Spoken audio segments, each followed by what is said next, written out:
In 1901, a group of Greek sponge divers pulled this object from the wreck of a Roman-era cargo ship near the island of Antikythera. It is a bronze device. It fits in two hands. It has at least 37 interlocking gears, a differential gear mechanism, and a calendar system accurate to within a fraction of a degree. It was made in approximately 100 BCE. The closest comparable mechanical device would not appear in the historical record for another 1400 years. When it was first described by the archaeologist Valerios Stais in 1902, his colleagues dismissed it. The consensus was that a device of that complexity could not have existed at that point in history, therefore, it probably did not. Stais was largely ignored for 50 years. Here is what I want to talk about today. Not about suppression, not about conspiracy, not about what they don't want you to know. I want to talk about what happens when an object doesn't fit. When a physical artifact, something you can hold, weigh, X-ray date, contradicts the accepted timeline of human capability. What institutions do with that object, what they say, and what the documentary record shows they actually did. My name is Mikhail, and this is the Vertical Archive. Today we are going to examine 5 specific artifacts, 5 objects with documented restriction histories, 5 cases where the gap between what was found and what was acknowledged is narrow enough to measure and wide enough to matter. We follow the documents, not the theories. The Antikythera Mechanism, the object, the Antikythera Mechanism, is currently held at the National Archaeological Museum in Athens, Greece. It has been there since 1902. For the first 5 decades of its time in the museum, it sat in storage, not on display, not in active study, because there was no scholarly consensus on what it was. The fragments were first X-rayed in 1971 by Charalampos Karakalos, a nuclear physicist who produced the first detailed images of the interior gear system. His findings, published in the Transactions of the American Philosophical Society, showed a device of extraordinary mechanical complexity.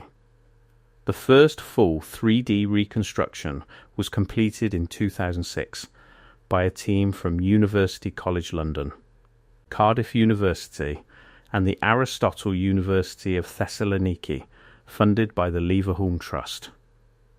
Their findings, published in Nature, confirmed the device could predict solar eclipses, lunar cycles, the positions of 5 planets known to the ancient Greeks, and the 4-year cycle of the Pan-Hellenic Games. This is the object the sponge divers pulled from the sea in 1901. The institutional response documented between 1902 and 1951, a period of 50 years the Antikythera Mechanism, received almost no serious scholarly attention. This is not theory, it is the publication record. A search of the academic literature between those dates returns fewer than a dozen references to the mechanism, most of them brief footnotes. The leading archaeologist of the Antikythera wreck excavation, Spiridon Stais, described the bronze fragments in 1903 as probably an astronomical instrument. No further study was commissioned. The mechanism sat in its drawer. Why? The most credible explanation, offered not by conspiracy theorists, but by the historians of science who have studied this case most closely, including Professor Tony Freeth of UCL in his 2009 Proceedings of the Royal Society paper, is institutional conservatism. The Academy of the early 20th century operated on a broadly accepted model of technological development, a linear progression from simple to complex, in which ancient Greece represented a high point of philosophy and mathematics, but not of mechanical engineering. The Antikythera Mechanism contradicted that model, and contradicting a model that an entire scholarly apparatus has built its career on is, in institutional terms, expensive. So the mechanism sat. For 50 years, in a drawer in Athens. What changed, what broke the silence, was not a new discovery. It was a physicist with X-ray equipment who was willing to look. Caracallis's 1971 X-ray study revealed what 50 years of visual inspection had missed. The internal complexity of the device was even greater than its exterior suggested.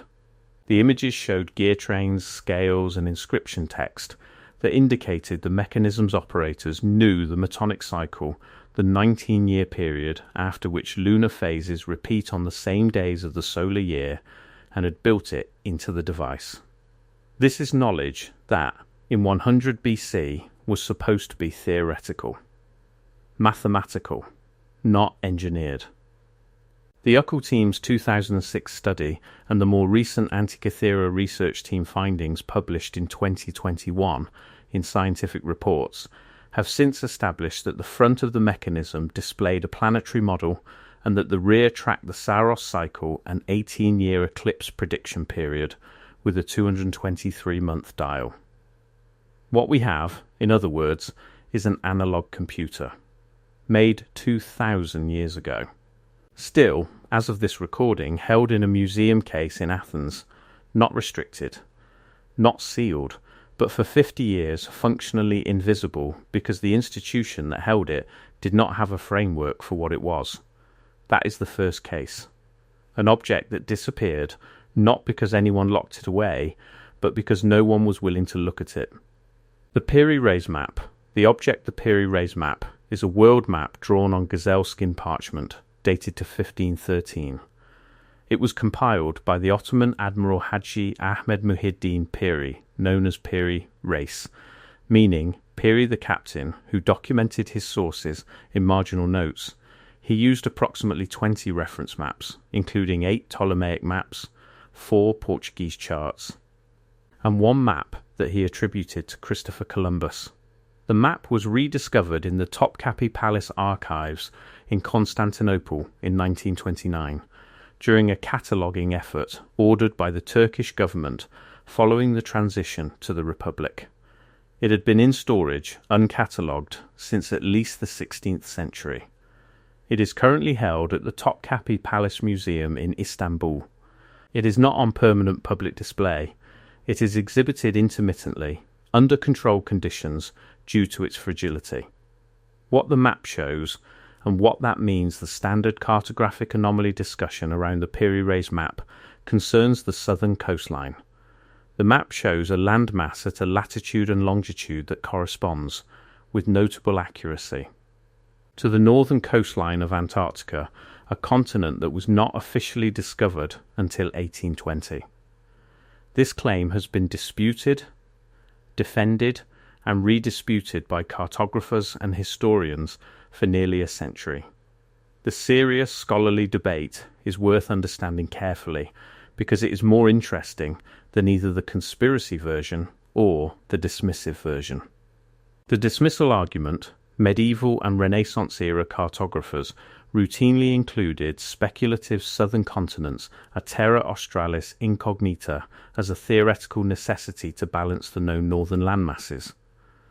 The southern landmass on the Piri Reis Map, under this interpretation, is simply that tradition. The complication, the map's southern coastline is not in the right position for the standard speculative terra australis. Its longitude and latitude correspond more closely to Antarctica than to any conventional Renaissance-era hypothetical continent.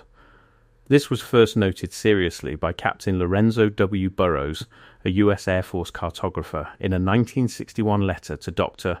Charles Hapgood of Keene State College. Burroughs wrote, and this letter is in the public record, referenced in Hapgood's 1966 book, Maps of the Ancient Sea Kings, which itself is a primary source, regardless of what you think of its conclusions, that the Piri Reis southern coastline, when corrected for map projection differences, shows the coastline of Queen Maud Land. Antarctica, with a degree of accuracy that is, in his assessment as a cartographic professional, remarkable. Charles Hapgood was not a fringe figure. He was a history professor. His theory that ancient cartographic knowledge predating the known historical record was transmitted through map copies was controversial, but his engagement with the primary sources was serious. What the institution did the map has been in the Topkapi Palace archive since at least the 16th century. Its treatment tells a specific institutional story. When it was rediscovered in 1929, it was immediately recognized as historically significant. Piri Reis was a known historical figure, an admiral of the Ottoman fleet. The map was authenticated, dated, and placed back under controlled storage. It was not made available to international cartographic researchers until the 1950s. The Turkish authorities, operating under the new Republican government's policy of controlled access to the Ottoman imperial archives, restricted scholarly access to the Topkapi collection during the early Republic period. This is documented institutional restriction, not because of what the map showed, but because of the broader policy of managing access to the archives of the former imperial government. The Piri Reis Map was caught in that restriction along with thousands of other documents. The result, a 50-year delay in international scholarly engagement with one of the most anomalous cartographic documents in the historical record. Not a conspiracy, an archive access policy. The outcome, 50 years of unavailability to international researchers, was the same either way. The Baghdad Battery, the object in 1936, a German archaeologist named Wilhelm Koenig was cataloguing the collection of the Baghdad Museum when he came across a set of ceramic jars from the Parthian period, approximately 250 BC to 250 C, that had been recovered from the site of Kujut Rabu, near Baghdad. The jars were unusual. Each contained a copper cylinder rolled into a tube shape with an iron rod running through the centre and evidence of asphaltum sealing at the top and bottom. Nig examined them and concluded in a paper published in 1940 in the German journal Jahrbuch für Prähistorische und Ethnographische Kunst that they were galvanic cells. Electrochemical batteries. If he was correct, the Baghdad Battery predates the invention of the electrical battery, Alessandro Volta's 1800 voltaic pile, by more than 2,000 years. The experiment and its results in 1940, Nig's claim, was difficult to test because the original jars were in Baghdad, and the war made international scholarly exchange impossible. The German occupation of Europe and the disruption of academic networks meant his paper received almost no response. The first systematic replication test was conducted in 1970 by Willard Gray of the General Electric Company's High Voltage Laboratory, who built reproductions of the Baghdad jars using authentic materials, copper, iron, and an acidic electrolyte approximating ancient wine or vinegar, and measured the output. His reproductions generated approximately 1.5 to 2 volts. This is not disputed. The jars, when filled with an acidic solution, do generate an electrical current. Whether the original manufacturers knew this, intended this, or used this for any practical purpose is a completely separate question, and the honest answer is, we do not know. The Iraq Museum in Baghdad holds the original jars. Access to the museum was severely disrupted following the 2003 invasion of Iraq. The museum was looted in April 2003, and approximately 0 objects were stolen or destroyed. The Baghdad Battery jars survived, but the museum's research access remained severely limited for years afterward. The institutional question, the Baghdad Battery case, is instructive precisely because of what the institutions did not do. No major Western research institution committed resources to a sustained study of the original objects during the periods when access was possible, the 1950s through the 1990s. This is not sinister. It reflects the priorities of archaeological funding. The Baghdad Battery was catalogued, published, and available to researchers. It simply was not considered important enough to warrant sustained investment. But the result of that deprioritization is that we now have an object held in a museum in a country with severely restricted research access that has never been subjected to the full battery of modern analytical techniques, neutron activation analysis, residue analysis of the organic content, systematic comparison with contemporary objects from the same excavation context. We have a jar. We have Nigg's 1940 paper, we have Gray's 1970 replication, and we have an 80-year gap in the research.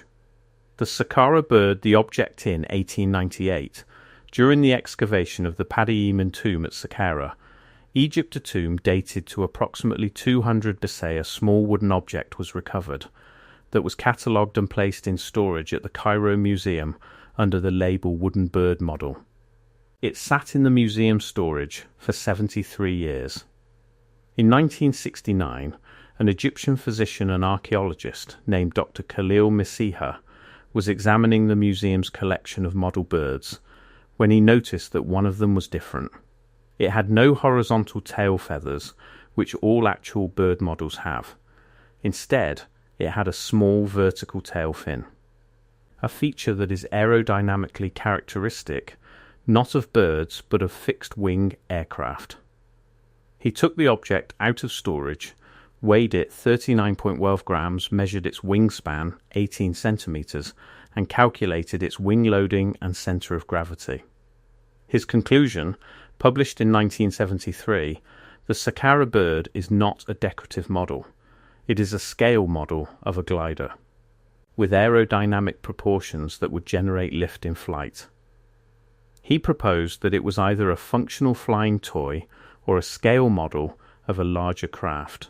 What the testing showed in 1991, Simon Sanderson of the Model Aeronautical Association examined a reproduction of the Saqqara Bird and found that, with the addition of a small rear horizontal stabilizer, a feature that could have been present in the original and lost the design, produces genuine aerodynamic lift and is capable of gliding flight. The Cairo Museum's response was cautious. The official position, stated by the Egyptian Antiquities Organization, was that the object is a decorative bird model and that its aerodynamic properties, while notable, are coincidental. This is a defensible position. The honest counterposition which some aeronautical engineers have maintained is that the wing loading calculations are not coincidental, that the proportions are too precise. The object itself is not restricted. It is held in the Cairo Museum. It has been intermittently displayed. The issue is not access, it is the institutional unwillingness to commission the rigorous aerodynamic study that would definitively resolve the question. The Saqqara Bird has been waiting for that study for 50 years. The Dendera Reliefs, the object the Temple of Hathor at Dendera, Egypt, was built in the Ptolemaic period, approximately 54 BCC, though it stands on a site with continuous religious significance dating back to the Old Kingdom. It is one of the best preserved ancient Egyptian temples in existence. On the inner walls of the crypt, a series of narrow subterranean chambers beneath the main temple there are relief carvings that have generated significant debate since they were first systematically photographed by the French archaeological team in the late 19th century. The reliefs show elongated bulb-like forms, inside which are serpentine figures. The bulbs are connected by what appears to be a cable or cord to a rectangular box. Near the bulbs, figures of priests appear in various postures. The two interpretations, the mainstream Egyptological interpretation, the reliefs depict lotus flowers with serpents, standard Egyptian religious iconography. The cables are stylized lotus stems. The boxes are jed pillars, a symbol of stability associated with Osiris. This interpretation is consistent with the artistic conventions of the period and is the position of the Egyptian Ministry of Antiquities, the French Archaeological Mission, and the major Egyptological institutions. The alternative interpretation, first proposed seriously by the Austrian electrical engineer Walter Gahn, and later popularized by Erich von Däniken. The reliefs depict Crookes tubes, vacuum tubes that produce light when an electrical current is passed through them, and the rectangular boxes are electrical sources. Under this interpretation, the ancient Egyptians possessed electrical lighting technology. The honest scholarly position is this: the mainstream interpretation is more parsimonious. It requires no new assumptions. It fits within the established iconographic framework. But the reliefs are genuinely anomalous enough that the question deserves more careful attention than it typically receives. In 2016, a team of German engineers commissioned by a private foundation produced detailed technical drawings of the Dendera Reliefs and calculated the dimensions of the depicted objects. Their analysis published in a technical report, not in a peer-reviewed journal, which is a relevant limitation, found that the proportions of the elongated bulb forms are consistent with the geometry of 19th century Geissler tubes, a precursor to the crux tube. This does not prove ancient electrical knowledge, but it is a measurable fact about the geometry of the carvings that has not been satisfactorily addressed by the mainstream interpretation, which typically dismisses the alternative without engaging with the dimensional specifics. The access question: the Dendera crypt chambers are not publicly accessible. Entry requires a special research permit from the Egyptian Ministry of Antiquities, and the number of research teams granted access in any given year is small. This restriction is not unusual. Many archaeologically sensitive sites operate under similar access controls, and the reasons are legitimate: preservation, security, the physical fragility of carved and painted surfaces exposed to breath and body heat. But the practical result is that the Dendera reliefs have been examined by fewer independent research teams than their historical significance warrants. Most scholarship on the crypt relies on the French photographic record from the late 19th and early 20th centuries, images taken before modern analytical standards existed. What the pattern shows 5 objects, 5 institutional histories, and across all 5 the same pattern. Not suppression in the dramatic sense, not men in dark suits locking boxes, something more mundane, and in some ways more troubling. Institutional conservatism, the tendency of scholarly consensus to treat anomalous evidence not as a question to be answered, but as a category error to be managed. The Antikythera Mechanism sat in a drawer for 50 years because no one had a framework for what it was. The Piri Reis Map was unavailable to international researchers for 50 years because of an archive access policy that had nothing to do with the map itself. The Baghdad Battery has an 80-year research gap because no institution considered it a funding priority. The Saqqara Bird has been waiting 50 years for an aerodynamic study. The Dendera crypt has been studied primarily from photographs taken before the First World War. The pattern is not conspiracy. The pattern is indifference. The pattern is the gap between what an object physically is and what an institution is prepared to officially acknowledge that it might mean. And the reason that gap matters, the reason these 5 cases are worth talking about, is not because they prove ancient electricity or lost civilizations or extraterrestrial contact. They matter because the questions they raise are answerable, with the right equipment, the right access, and the institutional will to ask. The Antikythera Mechanism finally got its X-rays in 1971. It got its 3D scan in 2006. It got its full computational analysis in 2021. It took 120 years. We have the tools. We have had the tools for decades. The question was always only who was willing to use them. This object was pulled from the sea in 1901. It was placed in storage. For 50 years, it sat in a drawer in Athens, while the scholarly world built its model of ancient history without it. And then a physicist pointed an X-ray machine at it, and the gears became visible, and the model had to change. Not because someone fought for it, not because someone revealed a suppressed truth, because someone looked. The archive is not a place where history is kept. It is a place where history waits for someone to pick up the drawer and look inside. There are 2 more artifacts I did not cover in this episode, not because the evidence is weak, but because they each deserve their own 30 minutes. I will link the episodes when they are ready. In the comments, which of these 5 objects do you think most deserves a fully funded, independent modern study? I am genuinely curious about the answer because I am trying to decide which one to go deeper on next. If you found this useful, the best thing you can do is share it with one person who would find it useful too. This archive grows by those kinds of referrals. This has been the Vertical Archive. I will see you in the next one.